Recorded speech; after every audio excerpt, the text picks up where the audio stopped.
Baik, bismillahirrahmanirrahim. Assalamualaikum warahmatullahi wabarakatuh. Jumpa lagi dengan saya di Abil Maywa Channel.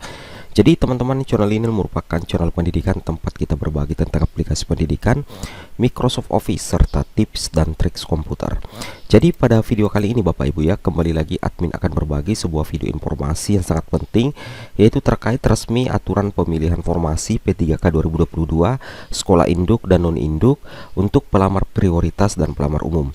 Jadi Bapak Ibu guru sekalian, pada sesi hari ini, hari Jumat, kita akan membahas aturannya, bagaimana aturannya untuk memilih formasi di P3K 2022 untuk peserta sekolah induk dan non-induk serta pelamar prioritas dan pelamar umum. Jadi sekolah induk dan non-induk untuk pelamar prioritas dan tentunya pelamar umum. Jadi perlu kita ketahui bersama bahwasanya yang akan mengikuti seleksi P3K 2022 itu ada dua ya Bapak Ibu ya. Yang pertama itu ada namanya pelamar prioritas 1, 2, 3, dan tentunya juga ada namanya pelamar umum yang terdiri dari dua kategori. Seperti itu Bapak Ibu ya.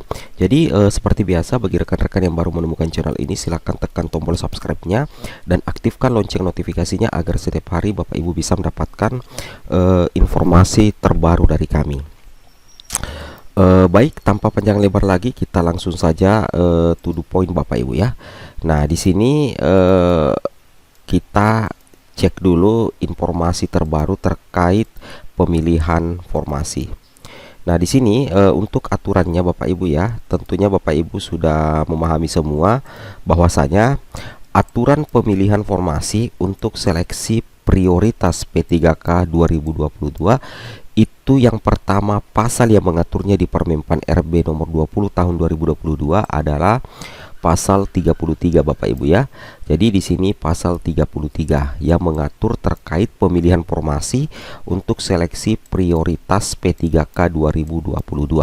Nah, di sini yang pertama itu adalah pelamar prioritas itu wajib mendaftar pada sekolah tempat bertugas ya. Jadi sudah dijelaskan dalam pasal 33 ini Bapak Ibu ya, bahwa untuk pelamar prioritas, baik itu pelamar prioritas 1, 2, dan 3, itu wajib mendaftar pada sekolah tempat bertugas ya. Jadi wajib mendaftar pada sekolah tempat bertugas. Nah, dengan catatan di sekolah induk Bapak Ibu itu tersedia kebutuhan yang sesuai dengan sertifikat pendidik atau kualifikasi akademik yang dimiliki. Nah, jadi intinya seperti itu Bapak Ibu ya. Jadi pada saat nanti pemilihan formasi yang dilakukan by system ya, artinya otomatis nantinya apakah nanti sekolah Bapak Ibu muncul di SSCASN atau tidak. Jika muncul, berarti Bapak Ibu bisa mendaftar pada sekolah induk Bapak Ibu ya, karena otomatis kalau muncul di sistem berarti otomatis kebutuhannya itu ada. Nah, seperti itu ya. Ini untuk pelamar prioritas di sekolah induk. Nah, seperti itu Bapak Ibu ya. Nah, kemudian di ayat kedua dijelaskan pula dalam hal tidak tersedia kebutuhan ya. Jadi dalam hal tidak tersedia kebutuhan yang sesuai dengan sertifikat pendidik ya. Misalkan di sekolah Bapak Ibu itu ternyata sudah tidak ada formasi lagi, sudah tidak ada lagi kebutuhan yang bisa dilamar ya di sekolah induk Bapak Ibu yang cocok dengan sertifikat pendidik atau ijazah Bapak Ibu, maka pelamar prioritas, dalam hal ini prioritas 1, 2, dan 3, itu bisa mendaftar ke sekolah lain Bapak Ibu ya. Jadi Bapak Ibu bisa mendaftar ke sekolah lain yang masih tersedia kebutuhannya, dengan catatan memang di sekolah Bapak Ibu sendiri, di sekolah induk Bapak Ibu sudah tidak tersedia lagi kebutuhan formasi. Jadi intinya sederhana seperti itu Bapak Ibu ya. Intinya untuk pelamar prioritas ada dua yang harus diperhatikan. Yang pertama, wajib mendaftar di sekolah induk apabila masih ada kebutuhan formasinya, dan apabila sudah tidak ada kebutuhan formasi di sekolah induk, Bapak Ibu bisa mendaftar ke sekolah lain yang masih tersedia kebutuhannya. Nantinya di SSCASN itu Bapak Ibu akan diarahkan ya, pada saat memilih formasi akan muncul daftar nama sekolah lain yang bisa Bapak Ibu lamar. Seperti itu ya. Itu penjelasan resmi di pasal 33. Nah, jadi seperti itu Bapak Ibu ya. Kemudian di ayat ketiga dijelaskan untuk pemilihan sekolah sebagaimana dimaksud pada ayat 1 dan 2 merupakan keberminatan pelamar untuk memilih tempat bertugas apabila diterima sebagai P3K. Nah, contohnya ketika Bapak Ibu memilih untuk melamar di sekolah lain karena di sekolah sendiri sudah tidak ada formasi, nantinya sekolah yang Bapak Ibu pilih itu adalah merupakan keinginan mutlak dari Bapak Ibu untuk memilih sekolah tersebut sebagai tempat mengabdi nantinya apabila Bapak Ibu lolos menjadi P3K. Jadi itu sudah tidak bisa diganggu gugat lagi Bapak Ibu ya, karena itu adalah keberminatan Bapak Ibu atau merupakan pilihan Bapak Ibu sendiri. Nah, seperti itu ya. Kemudian di ayat 4, keputusan tempat bertugas sebagaimana dimaksud pada ayat 2 ditentukan oleh PPK berdasarkan rekomendasi dari menteri yang menyelenggarakan urusan pemerintahan di bidang pendidikan, kebudayaan, ilmu pengetahuan, teknologi, riset ya, riset dan teknologi. Maksudnya seperti ini untuk ayat keempat Bapak Ibu ya. Bahwasanya formasi yang muncul di sistem ya SSCASN itu adalah merupakan formasi yang ditentukan oleh PPK, tetapi itu berdasarkan rekomendasi dari menteri yang nantinya Bapak Ibu bisa memilih formasi tersebut sepanjang sesuai dengan kebutuhan yang ada. Apabila tidak ada formasi di sekolah induk Bapak Ibu, maka nantinya Bapak Ibu akan diarahkan untuk memilih kebutuhan formasi di sekolah lain yang kemungkinan besar Bapak Ibu itu tetap tidak berjauhan dari domisili Bapak Ibu ya. Saya ulangi, tidak terlalu jauh dari domisili Bapak Ibu atau berada dalam satu wilayah kabupaten kota Bapak Ibu sekalian. Nah, seperti itu maksudnya, karena ini berdasarkan rekomendasi dari Kemendikbudristek untuk PPK. Seperti itu ya. Jadi seperti itu aturan pemilihan formasi untuk seleksi prioritas P3K 2022. Jadi sudah cukup jelas menurut admin ya, seperti itu. Kemudian di sini untuk untuk aturannya lagi, aturan pemilihan formasi untuk seleksi P3K 2022 sekolah induk. Nah, seperti ini yang kita katakan tadi. Sekolah induk itu pasal 33, jadi pelamar wajib mendaftar pada sekolah tempat bertugas Bapak Ibu ya sepanjang tersedia kebutuhan yang sesuai dengan sertifikat pendidik. Nah, ini untuk ayat 1.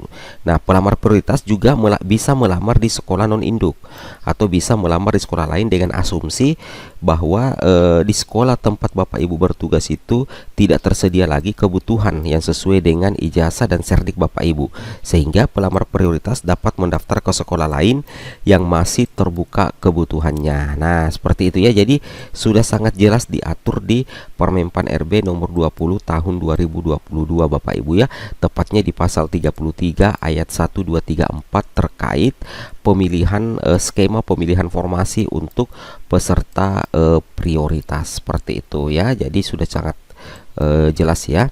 Oke, kemudian kita lanjut lagi. Ini terkait pertanyaan dari beberapa rekan-rekan peserta terkait untuk pelamar umum ya. Jadi aturan pemilihan formasi untuk seleksi P3K 2022 khusus untuk pelamar umum ini juga sudah di backup dalam pasal 34 Bapak Ibu ya. Jadi sudah dijelaskan dalam pasal 34 ayat 1 dan 2. Nah, di sini dikatakan di pasal 34, seleksi kompetensi bagi pelamar umum dilakukan dengan menggunakan sistem CAT ANBK ya. Jadi nantinya pelamar yang masuk dalam kategori pelamar umum nantinya akan mengikuti seleksi kompetensi ya.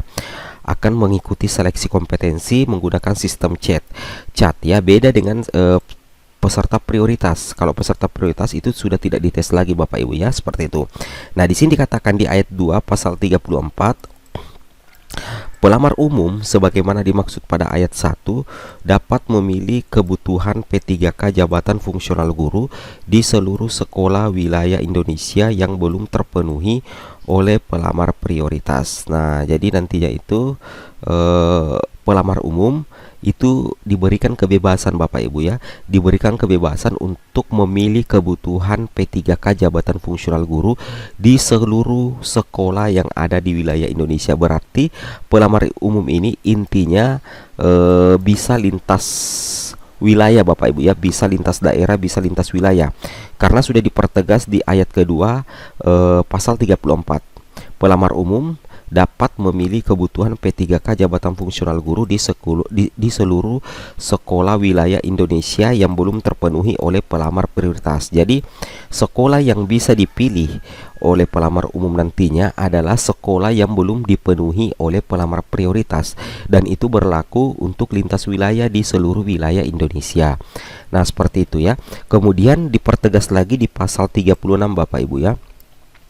Pemilihan sekolah sebagaimana dimaksud dalam pasal 34 ya di ayat 2 tadi merupakan keberminatan pelamar untuk memilih tempat bertugas apabila diterima sebagai P3K. Nah, jadi seperti itu ya. Jadi ketika Bapak Ibu sudah anggaplah pelamar umum itu memilih sekolah di luar daerahnya, berarti itu adalah sudah menjadi keberminatan tersendiri. Artinya itu adalah keinginan sendiri dari pelamar tersebut untuk memilih tempat bertugas apabila diterima sebagai P3K. Jadi tidak boleh ada istilahnya penyesalan di kemudian hari, karena Bapak Ibu sendiri yang memilih formasi di seluruh wilayah Indonesia ya, khusus untuk pelamar umum, dengan catatan harapan Bapak Ibu untuk mendapatkan formasi dan diterima menjadi P3K. Seperti itu ya. Nah, jadi seperti itu. Jadi untuk pelamar umum itu bisa memilih sekolah di seluruh wilayah Indonesia. Nah, kemudian di ayat kedua di pasal 36 juga dibahas keputusan tempat bertugas sebagaimana dimaksud pada ayat keempat ditentukan oleh PPK berdasarkan rekomendasi dari kementerian yang menyelenggarakan urusan pemerintahan Bapak Ibu ya. Urusan pemerintahan di bidang pendidikan, kemudian di bidang kebudayaan, ilmu pengetahuan dan riset dan teknologi, Kemdikbudristek. Nah, seperti itu Bapak Ibu ya, terkait aturan resmi untuk pemilihan formasi ya. Jadi seperti itu aturan resminya. Oke, mungkin cukup sampai di sini informasi terbaru dari kami. Semoga bermanfaat. Assalamualaikum warahmatullahi wabarakatuh.